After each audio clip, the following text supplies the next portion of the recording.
Hey guys, it's Justin here. Yeah, so you've probably, if you've watched some of my older videos, you've probably seen these three knives. I have done reviews on these two at least, and I think I did one on the Hogue. I'm not sure. I can't remember. But if you're not familiar with these, this is the Benchmade Bug Out 535-4. This is the 940-1. And this is the Hogue, Raider Hogue RSK something. This one is a special edition that they came out with last Halloween. If you were to go buy one of these now, they don't have this specification on the website any longer. The biggest difference is just the orange handle. It's the same 20 CV steel, same blade shape, same lock, everything like that. So it is essentially analogous to the ones you can buy now. So for the purposes of this video, should work just fine. The reason why I wanted to film this video is because I think sort of peppered amongst my other videos is maybe a little bit of shade tossed at Benchmade. Talking about how they're overpriced, how their quality is hit and miss, just things like that. So I wanted to film this as sort of a follow-up to all those comments. I did do a video of, I think it was the Hogue, and maybe, I don't know if it was this one or a different Benchmade, but I was kind of, comparing those two and then just saying, why would you buy the Benchmade when you have the Hogue? And I guess this is just sort of an expansion on that as well. So yeah, so I guess this is to clear the air and I guess to let people know clearly what I think of Benchmade. And I do have some strong opinions about the company, about its products. And if you agree with it, that's fine. If you don't, that's also fine. This is just my opinion. But yeah, leave your thoughts in the comments below. I'll be happy to respond to them. So yeah, let's go ahead and get started with it. So Benchmade is a company that I've been buying from, or I've been buying their products for the past probably 10 years or so, maybe not quite that long. I remember one of their outdoor style knives. I can't even remember the model now. That was one of my first knives that I bought. And it was an S30V. Of course, it was the Axis lock. And it was, I bought it at Cabela's, so I paid too much for it. I had it for, I don't know, maybe a year or so. And I actually traded it for a Spyderco Polywog that I saw at a gun show. So I think I got a decent deal on the trade, so I don't know. But, so that was my first Benchmade that I ever bought. And then, over the years I bought different models. I've had a few 940s, which as I mentioned, you see here, this is the 940-1. And this is actually the second one that I've owned. I've had the Cabela's 940. I've never had the original 940, just different variants of the original model. I owned one of the 940s with the, I think it's 20 CV or S90V blade that was coated with the blue G10 handle. I can't remember. You can correct me in the comments if you want. But I bought one of those that I found at my local gun shop before I moved from Ohio. And then resold it because I saw that they were going up in value. So yeah, I bought it and I thought about keeping it, but I was like, I'm not a huge Benchmade person, so I just moved it along. It didn't really make any money, which is fine. I got to experience it for a little while. So yeah, so I do have a history with Benchmades. I've probably owned maybe 10 or so in the past. I had one of their Balisongs. Again, I don't remember which model.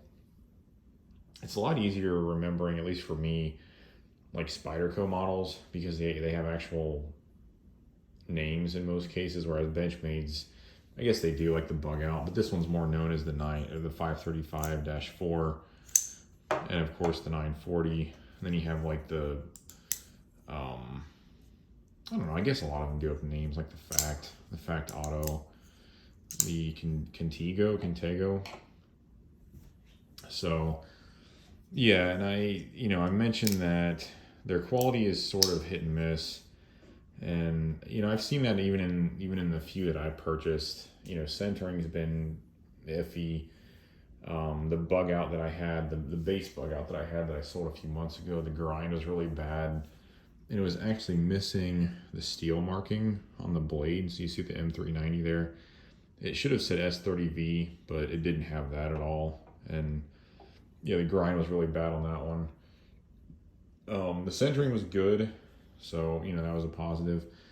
These two here, actually out of the box, were excellent. You can see there the centering's pretty much dead center. This one's got no blade play on that guy, so that's good. And I think this guy's pretty much the same. So these two were, he's a little off to the left, but not too bad. And then in terms of blade play, he's solid. So it's just been kind of hit and miss. And I sort of talked up their quality recently and said that they've gotten much better, which I think they have, but I still don't think they're quite to the level of, a Spyderco or a Wee knife or a Hogue, Hogue knives. This is the third Hogue that I've owned, and every Hogue that I've ever handled or seen has been excellent. This one's a little off center, but I'm guessing that might be because I fidgeted with it. So I think it was pretty much center when I bought it. No blade play on that one. And it's kind of amazing because Hogue as a knife company hasn't really been around that long.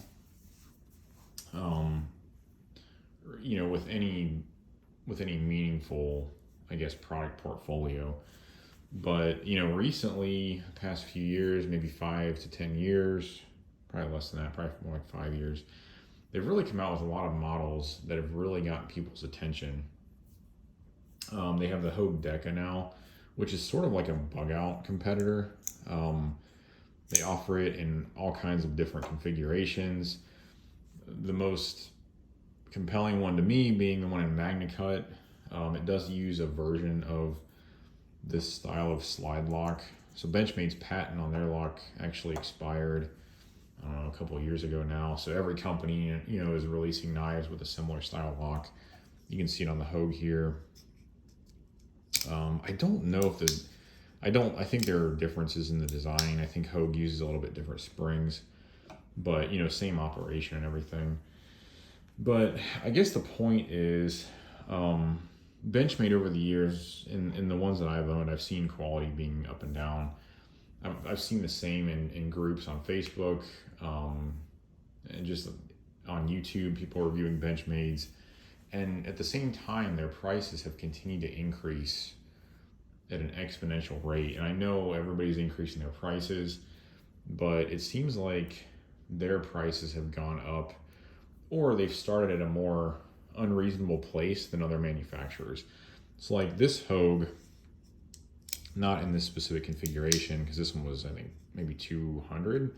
But if you want the Ritter RSK in 20 CV with the Axis style lock, one of the best designs out there in terms of ergonomics, one of the best clips, you have the deep carry style, doesn't create a hot spot in the hand, nice handle size, nice machining on the handle scales, extremely good fit and finish on these. If you want one of these, I just looked at them on their website, they run about $170. So for comparison, this guy in S90V, now it does have the full carbon fiber handles, and this is an aftermarket clip, but it does have the full carbon fiber handles. This guy is almost $300 now. I think $288. So, I understand carbon fiber is harder to machine, but like, is there really more than $100 worth of advantage in this knife over this one? Not really, in my opinion again. And then this guy, I looked, and these run about $250 now, just under that. They are in M390, which is, you know, pretty much the same as 20 CV, which this guy is in, the Hogues.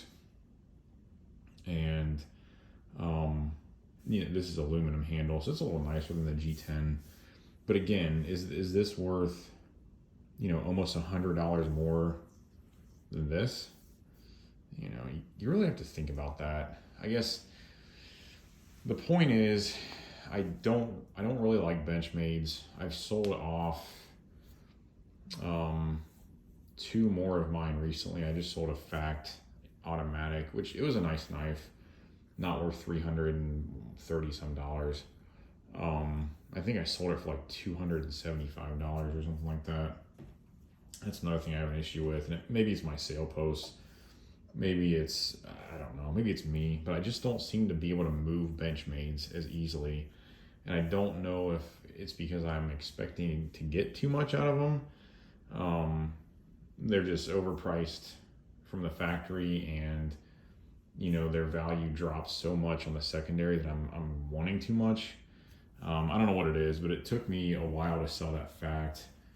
And the bug out I sold, the base bug out, and then I also sold the Cabela's 940, which was in D2 steel, which is nice. It had like the wood, I think these are maybe called bolsters here, and it was nice, but I just didn't really need 2 940s. It's a nice knife. I'm just not a, you know, a 940 fanatic, so just having this one in carbon fiber with the blue back spacers was fine with me. So yeah, I guess in summation, I don't want to let this video get too long, but if you have the Hogue, the Ritter RSK in 20 CV with this excellent able lock is what they call it, and you know, Hogue, of course, Hogue has an excellent warranty. If you have the Hogue Deca in Magna Cut for sub $200 with the same lock, you can get those in, I think, like G10 or maybe like the FRN style. You know, if you have those options, why buy these? Why buy the 940? Why buy the bug out? Now, if you just like them, yeah, I get that. But if you're just looking for a knife to use and you want something that's comfortable, that carries deep in the pocket, that's well built with a strong warranty, and a good lock, definitely look at the Hogues. And I think they're a much better knife than Benchmade. And I think Benchmade is, this is just speculation, I don't know, I'm sure their sales are fine. But as Hogue gets more and more into the market with compelling options that are $100 less than what Benchmade is offering in a, you know, fairly similar configuration, I think Benchmade is going to start feeling that. So anyway, just my thoughts. Probably not going to make any more videos on Benchmade versus Hogue or anything like that, but I sort of wanted to do this one and wrap up my feelings on it. I probably won't buy Benchmade again, at least for a long time. I just don't think they have, you know, their new options aren't that compelling to me. They're releasing different variations of old knives, you know, a smaller 940. They came out with a smaller Adamas, and you know, they have an out the front now that's supposed to be better. I know their Infidel is wildly overpriced for what you get. It's almost ridiculous. But yeah, probably won't be buying any for a while, but I will keep these two because these are good knives, and I did pick these up before the prices went up again, so that's a good thing. Anyway, leave your comments below. If you like Benchmade, that's fine. I don't have anything against you. I just have my own opinions, as we would probably all do in the knife world, and those are mine. So if you like this video, give me a like. Please subscribe if you haven't, and we'll talk to you all in the next one. See ya.